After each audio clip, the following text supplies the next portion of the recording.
స్వాగతం. నేను పావని. మణిపూర్ రాజధాని ఇంఫాల్లో పర్యటిస్తున్న పీఎం మోదీ దాదాపు 7,000 కోట్ల రూపాయల అభివృద్ది ప్రాజెక్టులకు శంకుస్థాపన చేశారు. ఈ సందర్భంగా అల్లర్లలో నష్టపోయిన బాధిత కుటుంబాలతో సమావేశమయ్యారు. కష్టాలను విన్నవిస్తూ చిన్నారులు, మహిళలు కన్నీటి పర్యంతమయ్యారు.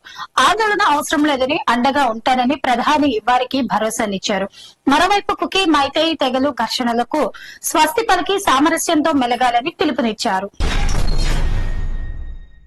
తెలుగు రాష్ట్రాల్లోని పలు జిల్లాల్లో భారీ వర్షాలు కురుస్తున్నాయి. గుంటూరు, పల్నాడు జిల్లాల్లో కుండపోత వర్షం కురుస్తోంది.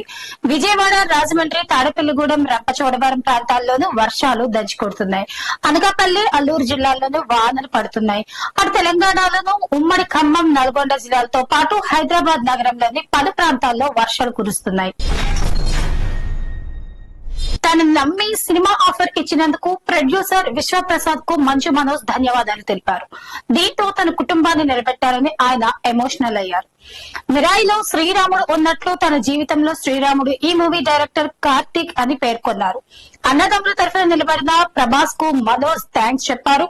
ఈ సినిమాకు ప్రభాస్ వాయిస్ ఓవర్ ఇవ్వగా విష్ణు కన్నప్పలో క్యామియో చేసిన సంగతి తెలిసిందే. అల్లూరు జిల్లా గూడెం కొత్తవీధి మండలం నేలజర్త ప్రభుత్వ ప్రాథమిక పాఠశాలలో ఒక్క టీచర్ కూడా లేరని గ్రామస్తులు వాపోయారు.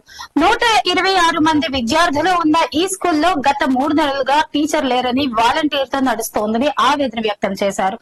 ఈ చిన్నారులంతా చదువుకు దూరం అయ్యే పరిస్థితి నెలకొందన్నారు.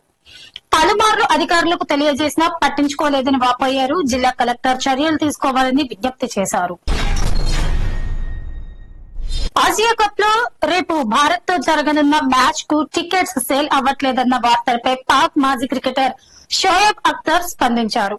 భావోద్వేగాలు ఉప్పొంగుతున్నాయి. యుద్దం తర్వాత భారత్ తో పాక్ తొలిసారి తలపడుతోంది.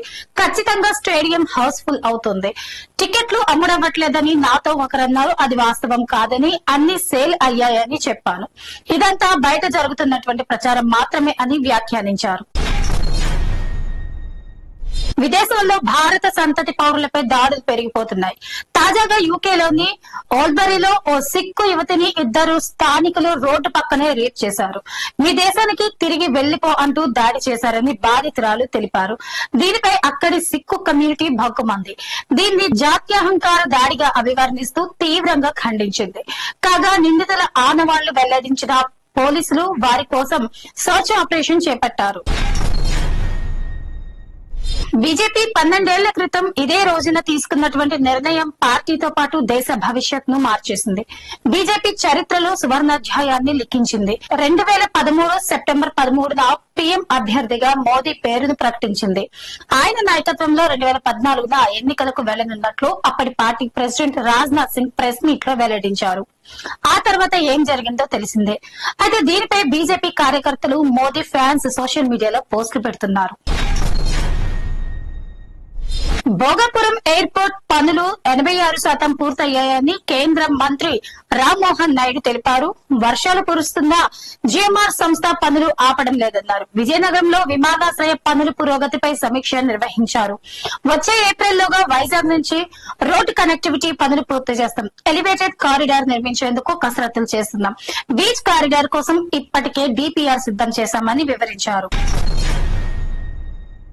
మణికొండలో మాజీ కౌన్సిలర్ పద్మారావు రెచ్చిపోయాడని స్థానికులు తెలిపారు. Venkateswara colony general body meeting లో కాలనీ వాసులపై అతడు దాడి చేశారన్నారు. అసోసియేషన్ ప్రతినిధి రాజు మార్పై పిడిగుద్దులు, కర్రలతో దాడి చేశారని చెప్పారు. అక్రమ వసూలుపై ప్రశ్నించగానే కాలనీ వాసులపై పద్మారావు దాడికి దిగడంతో వారు కూడా అతడిపై దాడి చేశారన్నారు. పద్మారావుపై చర్యలు తీసుకోవాలని కాలనీ వాసులు డిమాండ్ చేస్తున్నారు.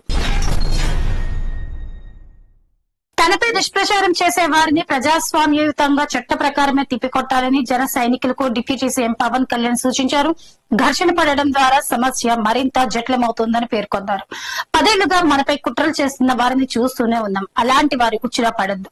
ఎవరి ఆవేశానికి గురై గొడవలకు దిగవద్దు. కులాలు, మతాల మధ్య విభేదాలు సృష్టించే వారిని చట్టం ముందు నిలబెట్టాలి అంటూ దిశానిర్దేశం చేశారు. ఇది వాటి టాప్ 10 న్యూస్. రేపటి టాప్ 10 న్యూస్ లో మళ్ళీ కలుద్దాం.